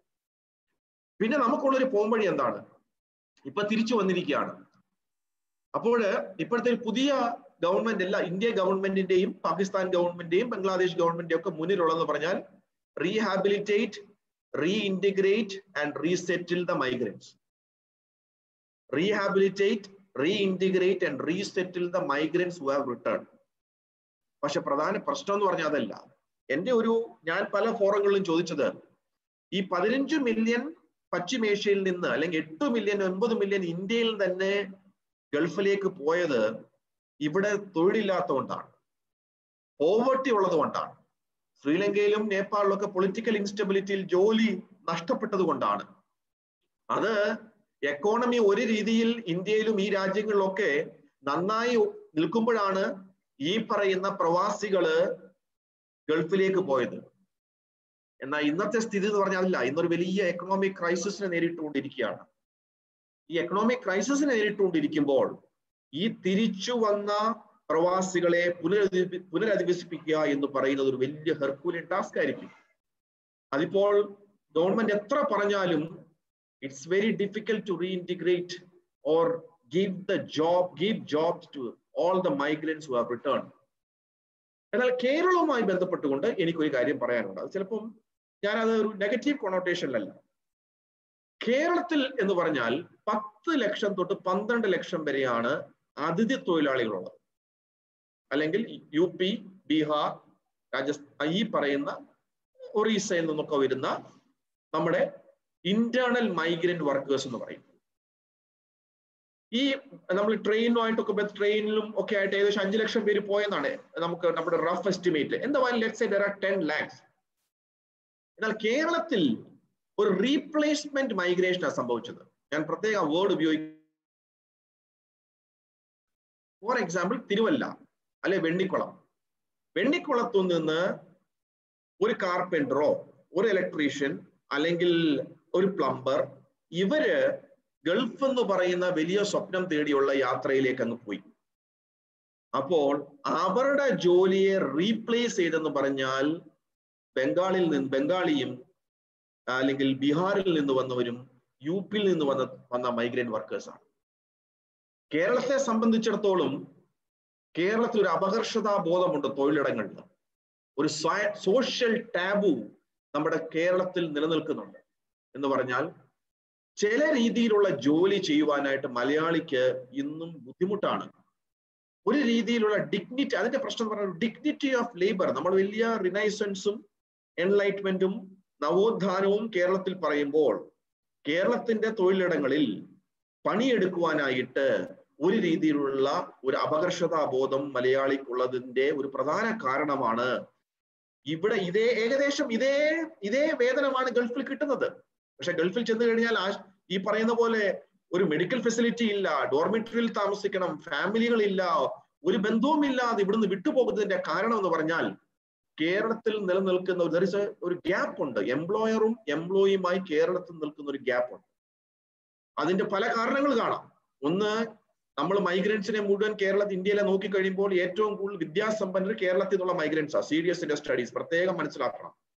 നമ്മൾ ഈ പറയുന്ന ഗൾഫിലേക്ക് പോകുന്ന ഡ്രൈവർ, ഗൾഫിലേക്ക് പോകുന്ന ടെക്നീഷ്യൻ, അല്ലെങ്കിൽ സെമി സ്കിൽഡ് അൺസ്കിൽഡ് ജോബ് എന്ന് പറയുന്നവരെല്ലാം ക്ലാസ് 12 അല്ലെങ്കിൽ പാസ് ആയവരാണ് അങ്ങോട്ട് പോകുന്നത്. So therefore there is some kind of a social taboo. ഞാൻ ഈ കേരളത്തിന്റെ കോണ്ടെക്സ്റ്റിൽ ഇത് പറഞ്ഞതേ ഉള്ളൂ. എന്നാൽ ഞാൻ അധികം ദീർഘിപ്പിക്കുന്നില്ല, കൂടുതൽ എനിക്ക് കേൾക്കാൻ ആഗ്രഹം നിങ്ങളിൽ നിന്ന്. എന്നാൽ ഇന്നത്തെ ഒരു പ്രത്യേക സാഹചര്യത്തില് ഇന്ന് ഇന്ത്യക്ക് വേണ്ടതെന്ന് പറയുന്നത് ഒരു എമിഗ്രേഷൻ ബില്ലാണ്. ഈ പറയുന്ന ഒരു പ്രത്യേക അവസ്ഥയിൽ ഏകദേശം ഞാൻ 272 മില്യൺ മൈഗ്രൻസ് ആണ് ഓൾ ഓവർ ദ വേൾഡ്. അതിൽ ഏകദേശം 100 മില്യൺ തന്നെ സൗത്ത് ഏഷ്യക്കാരാണെന്നാണ് പറയുന്നത്. അതിൽ 18 മില്യണോളം ഇന്ത്യക്കാരാണ്, ഇന്ത്യയിൽ നിന്ന് തന്നെ മൈഗ്രന്റ് ആയിട്ട് പോയവര്. ഈ കോവിഡ് എന്ന് പറയുന്ന ക്രൈസിസ് നമ്മുടെ മുന്നിൽ പറഞ്ഞിരിക്കുന്നത് നമുക്കൊരു മൈഗ്രേഷൻ എമിഗ്രേഷൻ ബില്ല് വേണം. അത് ഞാൻ ഈ പറയുന്ന ബ്ലൂ കോളറോ അല്ലെങ്കിൽ സെമി സ്കില്ലിന് വേണ്ടിയല്ല, എല്ലാവർക്കും വേണ്ടി. ഇവിടുന്ന് പോയി അവിടുന്ന് അധ്വാനിച്ച് ഇങ്ങോട്ട് വിദേശ നിക്ഷേപവും മറ്റും നടത്തുന്നവർ തിരിച്ചു വരുമ്പോഴും അവര് പോകുമ്പോഴും ഒരു രീതിയിലുള്ള പ്രൊട്ടക്ഷനും ഹ്യൂമൻ റൈറ്റ്സും അവരുടെ റൈറ്റുകളും സംരക്ഷിക്കുവാനായിട്ടുള്ള ഒരു സമഗ്രമായ ഒരു നിയമനിർമ്മാണം ഇന്ത്യയിൽ ഉണ്ടായിരിക്കണം. പ്രത്യേകിച്ച് നമ്മുടെ സ്ത്രീകള് അവിടെ ഈ പോയേക്കുന്ന ഡൊമസ്റ്റിക് വർക്കേഴ്സ് ആയിട്ട് പോയിരിക്കുന്ന വീടുകളിൽ ജോലി ചെയ്യുന്ന സ്ത്രീകളുടെ കാര്യം വളരെ കഷ്ടമാണ്. അവർക്ക് ഒരു വീട്ടിൽ നിന്ന് വേറെ വീട്ടിലേക്ക് ജോലി ചെയ്യുന്നു, അവർക്ക് പലർക്കും വിസ ഇല്ല, ഇങ്ങനെ വളരെ ഇഷ്യൂസ് അവിടെ ഉണ്ട്. സോ ഈ ഒരു ടോക്ക് ഞാൻ കൺക്ലൂഡ് ചെയ്യുന്നത് എന്ന് പറയുന്നത്, നിങ്ങളൊക്കെ പല മേഖലകളിലുള്ളവരാണ്. നമ്മള് ഈ ഗൾഫുമായിട്ടും അല്ലെങ്കിൽ ബാക്കിയുള്ള രാജ്യങ്ങളുമായി ബന്ധപ്പെട്ട് നമ്മുടെ ഇന്ത്യക്ക് ഒരു ഇമിഗ്രേഷൻ ബില്ലുണ്ട്. അത് പാർലമെന്റിൽ ഇപ്പോഴും പെൻഡിങ് ആണ്. 2019 ഇമിഗ്രേഷൻ ബിൽ 2019. ശ്രീലങ്കയ്ക്ക് ആ ബില്ലുണ്ട്. ഏറ്റവും റോൾ മോഡലായിട്ട് മൈഗ്രേഷനെ സംരക്ഷിക്കുന്നത് പറഞ്ഞാൽ ഫിലിപ്പീൻസ് ആണ്. ഫിലിപ്പീൻ ഗവൺമെന്റ് ആണ് റോൾ മോഡൽ. ശ്രീലങ്കയ്ക്കുണ്ട്, ബംഗ്ലാദേശിനുണ്ട്, പക്ഷെ ഇന്ത്യക്കില്ല. ഇന്ത്യക്ക് ഉണ്ടായിരുന്ന ministry of Indian affairs MOIA ഉണ്ട്. അതുപോലും ഡിസ്മാൻഡിൽ ചെയ്ത് ഇന്ന് അങ്ങനൊരു മിനിസ്ട്രി പോലും ഇല്ലാത്തൊരവസ്ഥയാണ്. ഈ അവസ്ഥയിൽ ഒരു സമഗ്രമായ ഒരു നിയമനിർമ്മാണം വരണം. കാരണം എന്താണ് സംഭവിക്കുന്നതെന്ന് അറിയത്തില്ല. ഇനി ഒരു 8 ലക്ഷം പേരെക്കൂടെ നമ്മൾ പ്രതീക്ഷിക്കുകയാണ് ഗൾഫിൽ നിന്ന് ഇങ്ങോട്ട് വരുമെന്ന്. വാക്സിൻ ഒക്കെ വന്നു കഴിഞ്ഞാൽ ഒരു പരിധി വരെ ചേഞ്ച് ഉണ്ടാവുമെന്ന് പ്രതീക്ഷിക്കുന്നു. പക്ഷേ വാക്സിൻ വന്നാൽ പോലും ഗൾഫിന്റെ പല മേഖലകളിലും ഇന്നൊരു ഫൈനാൻഷ്യൽ ക്രൈസിസ് ആണ്. കമ്പനികളിലും കൺസ്ട്രക്ഷൻ മേഖലകളിലും ഒക്കെ ഒരു ക്രൈസിസ് ആണ്. അതൊക്കെ എപ്പോഴത്തേക്ക് ശരിയായി ഇവരെല്ലാം തിരിച്ചു പോകുമെന്ന് അറിയില്ല. രാജനും CDSഉം ഒക്കെ പറയുന്നത് പുതിയ മൈഗ്രേഷൻ റൂട്ടുകൾ റീസ്ട്രക്ചറിങ് ആൻഡ് റീറൂട്ടിംഗ് ഓഫ് മൈഗ്രേഷൻ നടക്കുമെന്നാണ്. എന്ന് പറഞ്ഞാൽ ഈസ്റ്റ് ഏഷ്യ അല്ലെങ്കിൽ ആഫ്രിക്കയിലെ ചില രാജ്യങ്ങളിലേക്ക് നമ്മുടെ തന്നെ ആൾക്കാർ പുതിയ മൈഗ്രേഷന്റെ പാതകൾ കണ്ടെത്തി പോകുമെന്നാണ് പറയുന്നത്. എങ്കിൽ എന്തായാലും കോവിഡാനന്തര ഒരു സൗത്ത് ഏഷ്യ ഗൾഫ് എന്ന് പറയുന്നത് ഒരു ക്രൈസിസിന്റെ ഒരു വക്കിലാണ്, ക്രൈസിസിൽ കൂടാണ് കടന്നു പോകുന്നത്. ആ ക്രൈസിസിനെ അതിജീവിച്ചുകൊണ്ട് മുന്നോട്ട് പോകാനുള്ള നിയമനിർമ്മാണവും അതിനെക്കുറിച്ചുള്ള ചിന്തകളും നമ്മൾ ചിന്തിച്ചുകൊണ്ടിരിക്കുന്നു. അതിന് സുപ്രധാനമായ എന്ന രീതിയിൽ ഒരു ബില്ലിന്റെയും അതിനോടൊപ്പം തന്നെ ഈ തൊഴിലിടങ്ങളിൽ നിൽക്കുന്ന ചൂഷണങ്ങളുടെ ഒരു പരിധിവരെ അതിനെതിരെ ശബ്ദമുയർത്തുവാനും വൈസ്മെൻസ് പോലുള്ള നിങ്ങളെ പോലെയുള്ളവരും എല്ലാവർക്കും കടപ്പെട്ടവരാണ്. ഞാൻ എൻ്റെ ഈ ടോക്ക് ഇവിടെ നിർത്തുകയാണ്.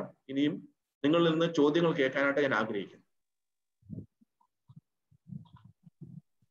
Now the floor is open for 10 minutes for discussion and queries.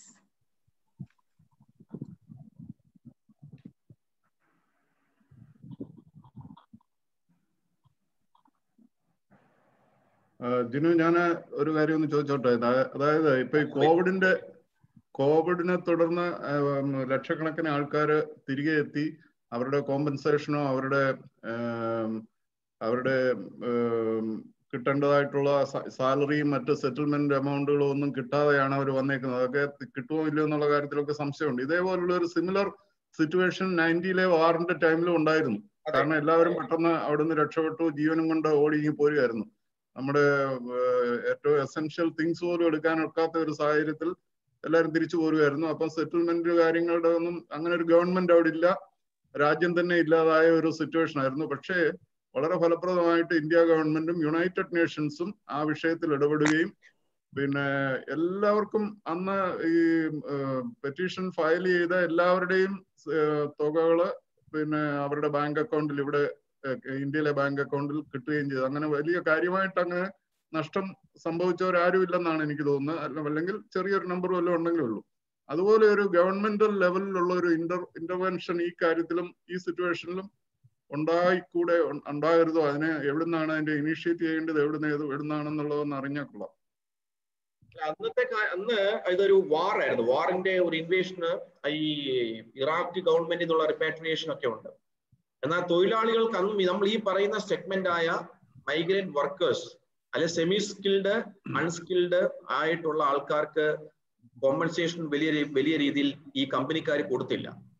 ഈ നല്ല രീതിയിൽ ജോലി ഉണ്ടായിരുന്ന ഒരു ലെവൽ ഓഫ് ജോലി ഉള്ളവർക്കൊക്കെയാണ് ഈ കോമ്പൻസേഷൻ കിട്ടിയത്. കോമ്പൻസേഷൻ അവിടുത്തെ വർക്കേഴ്സിന് കിട്ടിയില്ല. മൈഗ്രന്റ് എന്ന് പറയുന്ന ഈ workers, majority of the migrant workers who are construction labours, who are technicians, who are drivers, ഇങ്ങനെയുള്ളവർക്കൊന്നും വലിയ കോമ്പൻസേഷൻ കുവൈറ്റ് സമയത്ത് കിട്ടിയില്ല. പക്ഷെ അന്നത്തെ ഗവൺമെന്റ് വളരെ പ്രോ ആക്റ്റീവ് ആയിരുന്നു. അന്നത്തെ ഗവൺമെന്റ് പ്രോ ആക്റ്റീവ് ആയിട്ട് ഇതെടുത്തത് ഐ.കെ. ഗുജറാൾ ആയിരുന്നു അന്നത്തെ ഫോറിൻ മിനിസ്റ്ററും. പിന്നെ പിൽക്കാലത്തെ ഗവൺമെന്റുകളൊക്കെ അതെടുത്തു. പക്ഷെ ഇപ്പോഴത്തെ ഒരു പ്രധാന പ്രശ്നം എന്ന് പറഞ്ഞു കഴിഞ്ഞാൽ ഈ ഗൾഫിന്റെ, ഞാൻ പറഞ്ഞത് ഈ ഓയിൽ ട്രേഡ്, സെക്യൂരിറ്റി, ഇങ്ങനെയുള്ള കാര്യങ്ങളിലേക്ക് കൂടുതൽ ശ്രദ്ധ ആകർഷിക്കുകയും ഈ മൈഗ്രന്റ് എന്ന് പറയുന്നത് അല്ലെങ്കിൽ ഒരു പ്രവാസി എന്നുള്ളത് പറയുന്നതിനെ ആ ഒരു ഡിസ്കഷനിലേക്ക് ഇന്ന് ഇവിടെ എത്തുന്നില്ല. MOU സൈൻ ചെയ്യും പല രാജ്യങ്ങൾ, അതിനുമായി ബന്ധപ്പെട്ട ഒരു ഡിസ്കഷനോ അതിനുമായി ബന്ധപ്പെട്ടുള്ള ഒരു നടപടികളോ എടുത്തുന്നില്ല.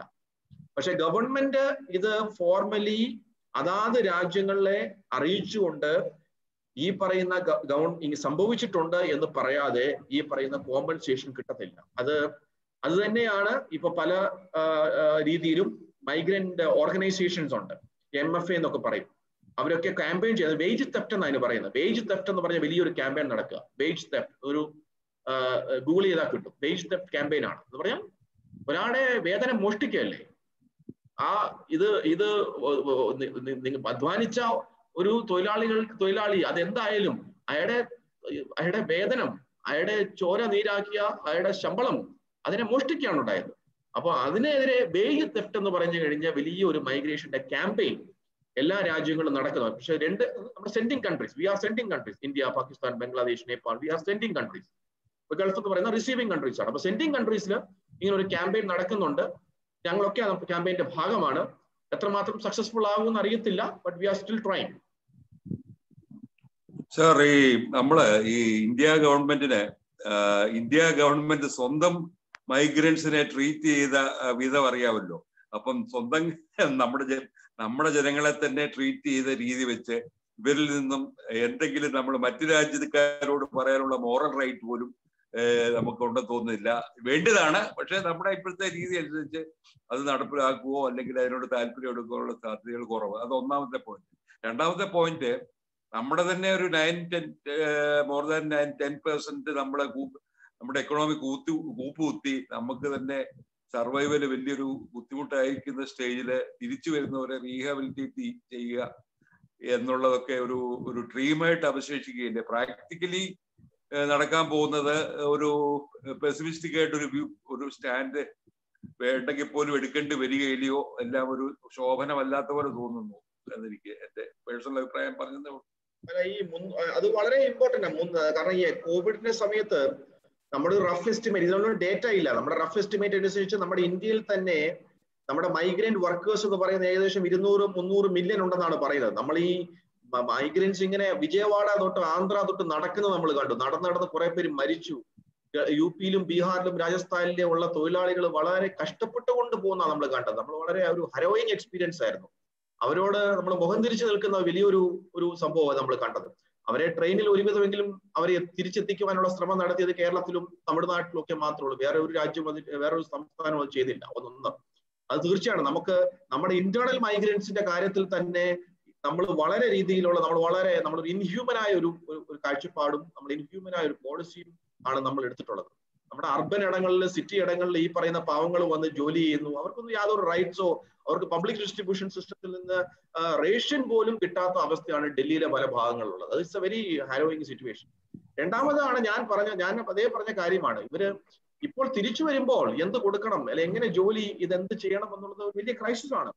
ഇപ്പോൾ കേരളത്തിൽ എന്ന് പറഞ്ഞു കഴിഞ്ഞാൽ ഈ തിരിച്ചു വന്നവർക്ക്, ഫോർ എക്സാമ്പിൾ ഇടനാട്ടില് അവിടെ ഒരു കോൺട്രാക്ടർ ഉണ്ട്. അദ്ദേഹത്തിന്റെ കൂടെ ബംഗാളികളും ബീഹാറിലൊക്കെ ആയിരുന്നു. They left.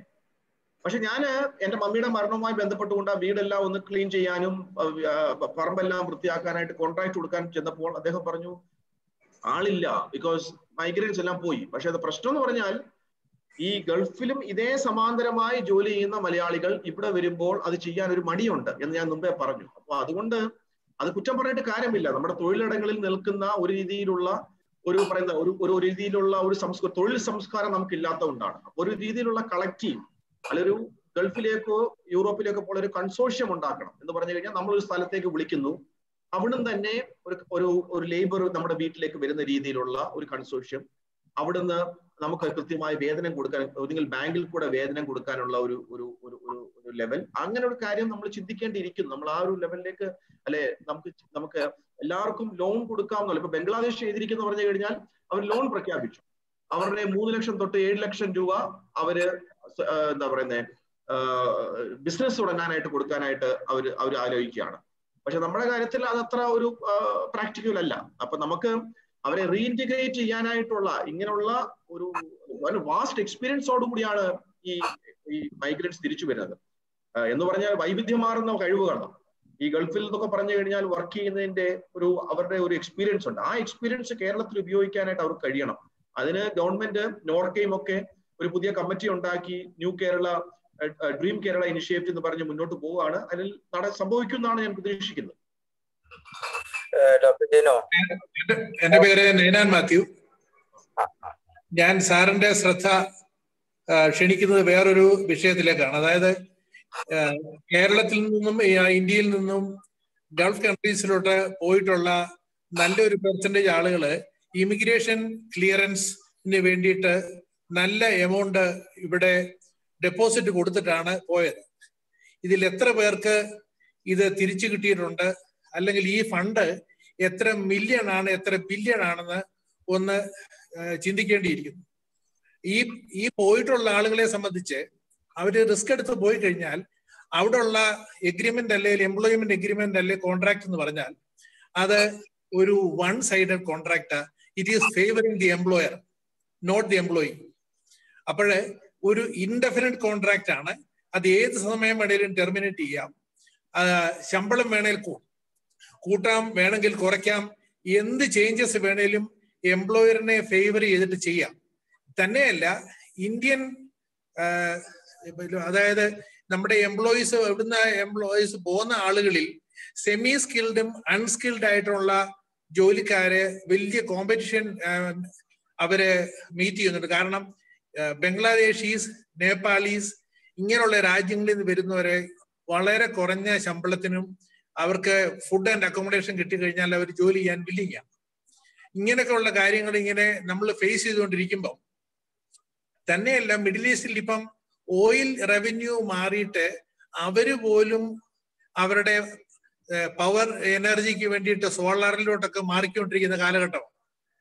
അപ്പൊ അങ്ങനെ ആകുമ്പം നമുക്ക് എത്ര നാൾ പ്രതീക്ഷിക്കാൻ പറ്റും എന്നുള്ളത് ഇൻഡെഫിനിറ്റാണ്. ഇപ്പൊ ഇതിൽ തന്നെ നമ്മുടെ രാജ്യത്ത് നമ്മൾ ഇവിടെ ആളുകൾ പോകുന്ന സമയത്ത് കൊടുത്തിട്ടുള്ള ഇമിഗ്രേഷൻ ക്ലിയറൻസിന് കൊടുത്തിട്ടുള്ള അന്നത്തെ കാലത്ത് ഒരു വലിയ എമൗണ്ട് ആയിരിക്കാം കൊടുത്തിരിക്കുന്നത്. ഇതൊക്കെ അൺയൂട്ടിലൈസ്ഡ് ആയിട്ട് എവിടെ ഡെപ്പോസിറ്റ് ചെയ്തിരിക്കുന്നു, ഇതിന്റെ റവന്യൂ ആർക്കാണ്, ഇതിന്റെ ഇൻട്രസ്റ്റ് ആർക്കാണ് എന്നുള്ള കാര്യത്തെ കൂടെ സാറിന്റെ ശ്രദ്ധ ക്ഷണിക്കുക. Thank you. അതിനെക്കുറിച്ചുള്ള ഫണ്ട് എംബസി അവിടെ ചെന്ന് കഴിയുമ്പോൾ ഈ പാസ്പോർട്ട് റിന്യൂവലിനും മറ്റുമായുള്ള വലിയ ഫണ്ട്സ് ഉണ്ട്. അപ്പൊ അതിനെക്കുറിച്ചൊക്കെ പ്രവാസി സംഘടന നേരത്തെ തന്നെ അവർ റേസ് ചെയ്തിട്ടുണ്ട് issues, which I will check. അടുത്തത് പറഞ്ഞത് ഈ ബംഗ്ലാദേശീസ്, നേപ്പാളീസ്, ശ്രീലങ്കൻസ് ഈ പറയുന്ന കുറഞ്ഞ വേതനത്തിന് വർക്ക് ചെയ്യാൻ റെഡിയായി നിൽക്കുമ്പോൾ ഇന്ത്യയിൽ നിന്ന് പോകുന്നവർ വലിയൊരു ക്രൈസിസിൽ തന്നെയാണ് ഒന്ന്. അതുകൊണ്ടാണ് ഞാൻ പറഞ്ഞത് ഈ കുവൈറ്റിന്റെ സമയത്തൊക്കെ തിരിച്ചു പോകാൻ ഒരു പ്രതീക്ഷയുണ്ടായിരുന്നു, നിതാഖാത്തിന്റെ സമയത്ത് പോലും ഒരു പ്രതീക്ഷയുണ്ടായിരുന്നു. പക്ഷെ ഈ സമയത്ത് ആ ഒരു പ്രതീക്ഷ എത്രമാത്രം ഉണ്ടെന്ന് ഞങ്ങൾ ഇതിനെക്കുറിച്ച് പഠിക്കുന്നതും അല്ലെങ്കിൽ അവിടെ ഉള്ളവർക്ക് പോലും ഇത് അറിയില്ല. കാരണം അവിടുത്തെയും ഗ്ലോബൽ എക്കണോമിക് ആയിട്ടും അല്ലെങ്കിൽ ഓയിലിന്റെ ഒരു ഫ്ലക്ച്വേഷനും അല്ലെങ്കിൽ ഗ്ലോബലി തന്നെ ഒരു എക്കോണമിക്കൽ ഒരു ക്രൈസിസ് ആണ്. അപ്പോൾ ഇവർക്ക് തിരിച്ചു പോവാം എന്നുള്ളത് ആ ഒരു മോഹം അല്ലെങ്കിൽ ആ ഒരു ഹോപ്പ് എത്രമാത്രം ഉണ്ട് എന്നുള്ളത് മനസ്സിലാക്കണമെങ്കിൽ ഒരു 3-4 മാസമെങ്കിലും കഴിയും. എങ്കിൽ മാത്രമേ നമുക്ക് അതിന് കൃത്യമായ നമുക്കൊരു പിക്ചർ കിട്ടത്തുള്ളൂ.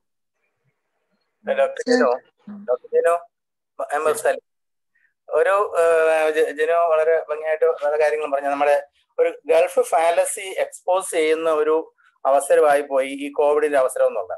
വാസ്തവത്തിൽ നമ്മൾ കുവൈറ്റ് ക്രൈസിസ് അത് തന്നെയാണ് സംഭവിച്ചത്. അങ്ങനെയാണെങ്കിൽ ഇനിയും ഏതാണ്ട് ഒരു 8 ലക്ഷം പേരോളം തിരിച്ചു വരാനുണ്ടെന്ന് പറഞ്ഞു. അപ്പൊ ശരിക്കും പറഞ്ഞാൽ ഇവിടെ കേരളത്തിലൊരു വലിയ ക്രൈസിസ് ഉണ്ടാവില്ലേ? കാരണം അവിടെ അവർ വർക്ക് റൈറ്റ് അഗ്രിമെന്റിൽ ഇന്റർനാഷണൽ അഗ്രിമെന്റ് ഒന്നും ഒപ്പിട്ടിട്ടില്ല.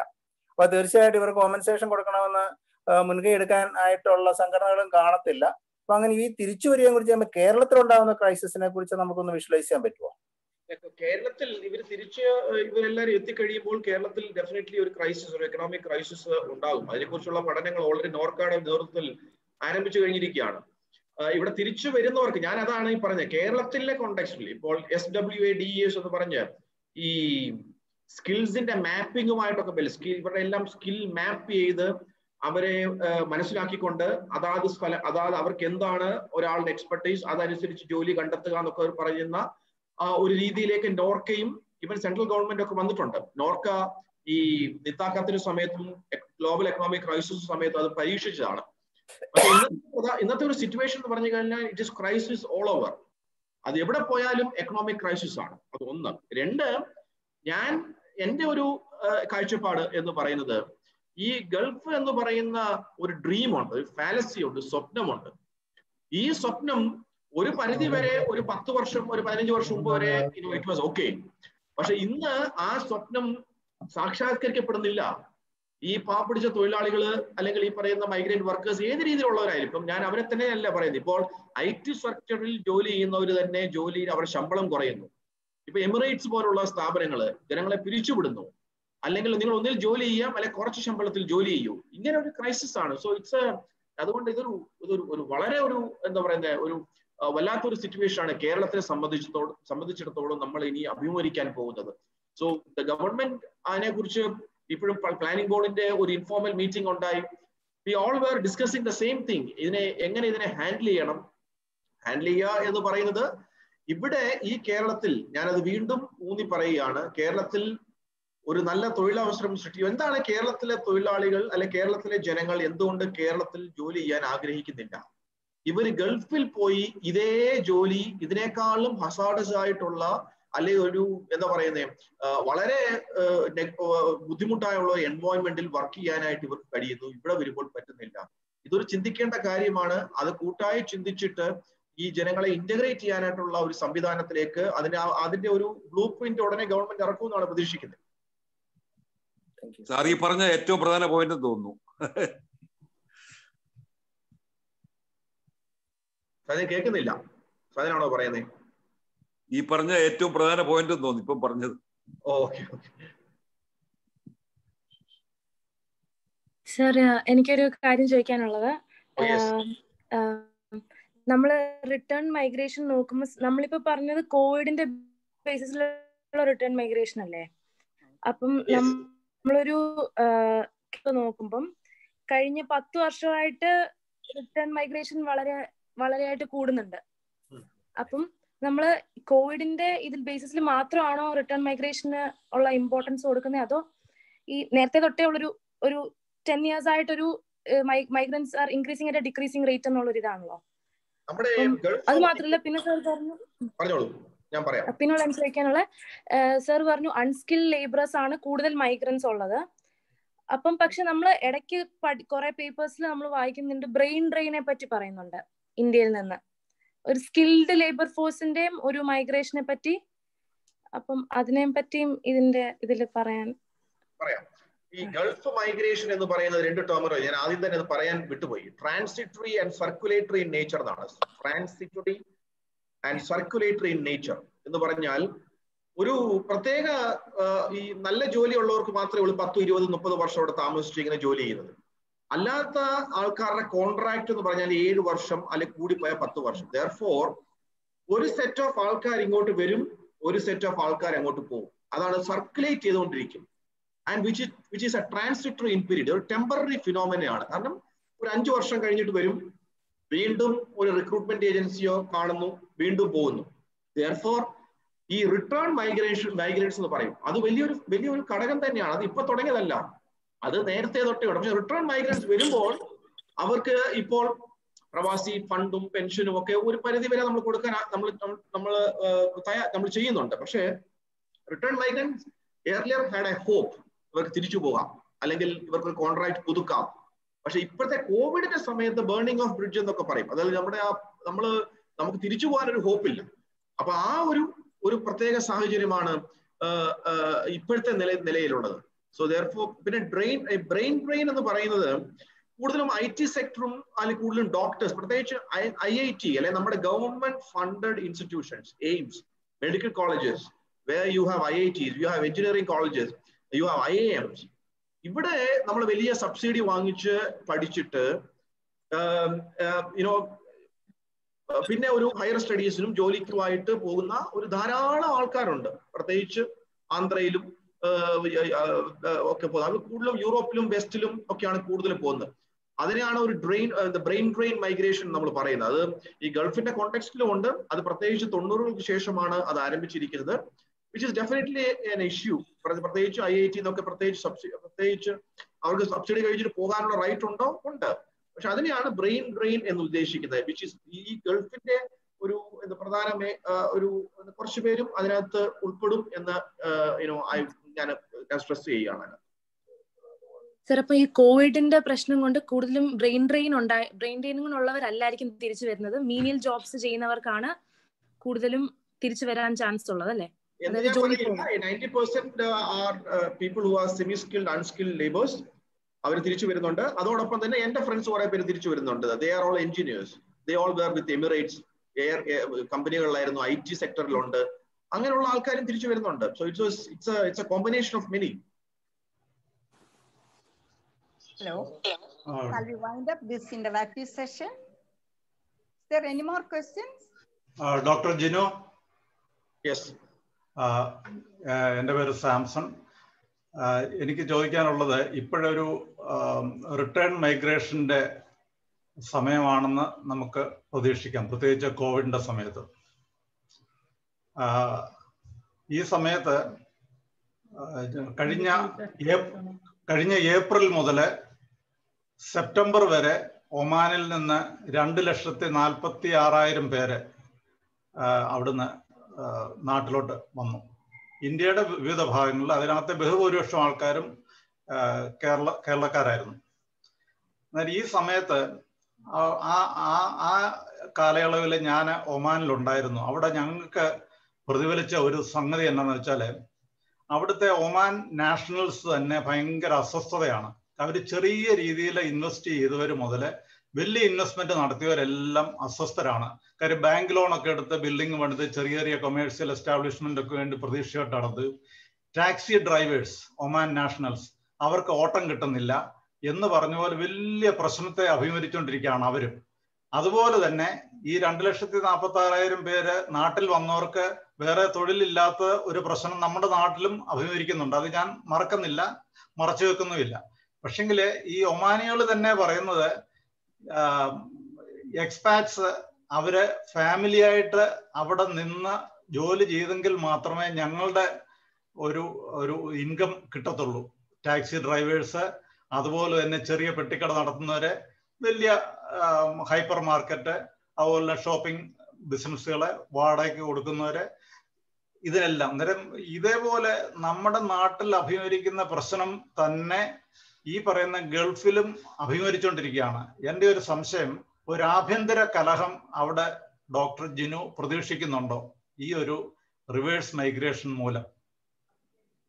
ഇല്ലില്ല, എനിക്ക് അങ്ങനെ പ്രതീക്ഷിക്കും. കാരണം അത് ഈ ഒമാൻ എന്ന് പറയുന്ന രാജ്യത്ത് കൂടുതലും എന്താ പറയുന്നത്, ഈ UAE-ലോ കുവൈറ്റിലോ സൗദിയിലോ പോലെയുള്ള അവർ കുറെ സാധാരണക്കാരായ നേറ്റീവ്സ് ആയിട്ടുള്ള സ്ഥലമാണ്. അവിടെ അവർ ഏത് ജോലിയും ചെയ്യാൻ തയ്യാറാകുന്ന ആൾക്കാരാണ്. പർച്ചേസിംഗ് പവർ ഡെഫിനറ്റ്ലി മൈഗ്രൻസ് വരുമ്പോൾ കുറയും, അത് ശരിയാണ്. പക്ഷേ അറബ് സ്പ്രിംഗ് ആയിരുന്നു ഒരു ആഭ്യന്തര കലഹം ഉണ്ടാകണമെങ്കിൽ അതിന്റെ ഒരു ഓപ്പർച്യൂണിറ്റി, അല്ലെങ്കിൽ അത് ഉണ്ടാകേണ്ടത് അറബ് സ്പ്രിംഗ് നടന്നപ്പോഴാണ്. അറബ് വസന്തം, യുവജനങ്ങളെല്ലാം തെരുവിലിറങ്ങിയ ചിലപ്പോൾ ഈജിപ്തിലും ട്യൂണീഷ്യയിലും ഒക്കെ വന്നപ്പോൾ ഈ ബഹ്റിനിലും സൗദിയിലും ഒക്കെ ഉണ്ടായി. അങ്ങനെയാണ് നിത്താക്കാത്ത പ്രഖ്യാപിക്കുന്നത്. പക്ഷെ അങ്ങനെ ഒരു ആഭ്യന്തര കലഹമോ അങ്ങനെ ഒരു ഡിസ്റ്റർബൻസോ ഇപ്പൊ ഞാൻ പ്രതീക്ഷിക്കുന്നില്ല. കാരണം കൂടുതൽ അവിടുത്തെ ഗവൺമെന്റ് അവിടുത്തെ നേറ്റീവ്സിന് വേണ്ടി, നാഷണൽസിന് വേണ്ടി ഒത്തിരി സബ്സിഡിയും മറ്റു കാര്യങ്ങളുമായിട്ട് മുന്നോട്ട് പോകും. അപ്പം അതുകൊണ്ടാണ് ഇപ്പോഴത്തെ ഒരു റെട്രിക് ആരംഭിച്ചത്, ഒരു ആന്റി എക്സ്പാറ്റ് അല്ലെങ്കിൽ ആന്റി മൈഗ്രന്റ് ഒരു എന്താ പറയുക റെട്രിക് അവരുടെ ഇടയിൽ തന്നെ ആരംഭിച്ചിട്ടുണ്ട്. അത് ഈ മൈഗ്രൻസിനെ കൊണ്ടാണ് ഈ പ്രശ്നങ്ങൾ എന്നൊക്കെ പറഞ്ഞ് വേറൊരു രീതിയിൽ അവിടെ സംസാരിക്കും. മൈഗ്രൻസ് ഷുഡ് ലീവ് എന്ന് പറയുന്ന ഒരു വലിയ രീതിയിലുള്ള ക്യാമ്പയിനുകളൊക്കെ അവിടെ ആരംഭിച്ചിട്ടുണ്ട് തന്നെ. നാഷണലൈസേഷൻ വീണ്ടും അവിടെ എന്താ പറയുക പിടിമുറുക്കുന്നുണ്ട്. സോ ഒരു വലിയൊരു ഡിസ്റ്റർബൻസ് ഇപ്പൊ വരാനായിട്ട് സാധ്യത തോന്നുന്നില്ല. ബിക്കോസ് അതിനുള്ളൊരു സിറ്റുവേഷൻ അല്ല അവിടെ ഇപ്പൊ. ബട്ട് ഡെഫിനറ്റ്ലി ഒരു ആന്റി മൈഗ്രന്റ് സെന്റിമെന്റ്സ് ഗ്രൂ ചെയ്യാനുള്ള സാഹചര്യമുണ്ട്. ജിനു സാർ ഇടയ്ക്ക് പറഞ്ഞുകൊണ്ട് ഒരു അപകർഷതാബോധം എന്നൊരു വാക്ക് പറഞ്ഞായിരുന്നല്ലോ ഇടയ്ക്ക്. അപ്പൊ നമ്മൾ ഈ വരുന്ന ആൾക്കാർക്ക് പലർക്കും അപകർഷതാബോധം ഉള്ളതുകൊണ്ടാണ് കേരളത്തിൽ തന്നെ ജോലി ചെയ്യാനായിട്ട് സാധാരണ ജോലിക്കാർക്ക് ഒരു മടി വരുന്നത്. നമ്മുടെ ഗവൺമെന്റ് തലത്തിൽ ഈ അപകർഷതാബോധം മാറ്റാൻ തക്കവണ്ണമുള്ള ഒരു മൂവ്മെന്റ് ഉണ്ടാക്കുക എന്ന് പറയുന്നത് വളരെ അത്യന്താപേക്ഷിതമാണ്. പക്ഷെ നമ്മുടെ മലയാളികൾക്ക് അങ്ങനെ ഒരു പ്രശ്നം കിടക്കുക. അപ്പം നമ്മൾ പലരോടും ചോദിക്കുന്ന സമയത്ത് അവർ പറയുന്നുണ്ട് ഗൾഫിൽ പോയി കിടന്ന് കഷ്ടപ്പെട്ടിട്ട് ഇവിടുന്ന് സാറെ പകുതി പോലും കിട്ടുന്നില്ലെന്നാണ് പറയുന്നത്. പക്ഷെ ഇവിടെ ഒരു പണി ചെയ്യാൻ തയ്യാറുമല്ല. നമ്മുടെ അതിനെപ്പറ്റിയുള്ള ഒരു സാമാന്യ ബോധം ഒന്ന് മാറ്റാൻ തക്കവണ്ണമുള്ള ഒരു മൂവ്മെന്റ് എല്ലാ ഭാഗത്തുനിന്നും ഉണ്ടാകേണ്ടിയിരിക്കുന്നു. അത് ഈ തൊഴിലിടങ്ങളിൽ ഞാൻ പറഞ്ഞല്ലോ, നിൽക്കുന്ന ഒരു രീതിയിലുള്ള എന്താ പറയുന്നത് ഒരു രീതിയിലുള്ള അസ്വസ്ഥതകൾ കേരളത്തിലുണ്ട്. തൊഴിൽ സംസ്കാരം കേരളത്തിൽ ഇന്നും ഇല്ല. ഒരു പരിധിയിൽ നമുക്ക് വേതനമുണ്ട്, നമ്മൾ നല്ല ശമ്പളം കിട്ടുന്നുണ്ടെങ്കിൽ പോലും ഈ പറയുന്ന ഒരു സംസ്കാരം, ഒരു വർക്ക് കൾച്ചറിന്റെ ഒരു സംസ്കാരത്തിലേക്ക് വരേണ്ട വളരെ ഇമ്പോർട്ടന്റ് ആണ്. എങ്കിൽ ഈ പറയുന്ന 10 ലക്ഷം പേര് ഒന്നും ഈ അതിഥി തൊഴിലാളികൾ അവിടെ നിന്ന് ഇങ്ങോട്ട് വരികാനൊന്നും സാഹചര്യമില്ല. ഇവിടെ തന്നെ നമുക്ക് തൊഴിൽ കൊടുക്കുവാനായിട്ട് സാധിക്കും. പക്ഷെ ആ ഒരു സംസ്കാരം ഇവിടെ വരേണ്ട ഒരു വളരെ ഇമ്പോർട്ടന്റ് ആയിട്ടൊരു സംഭവം.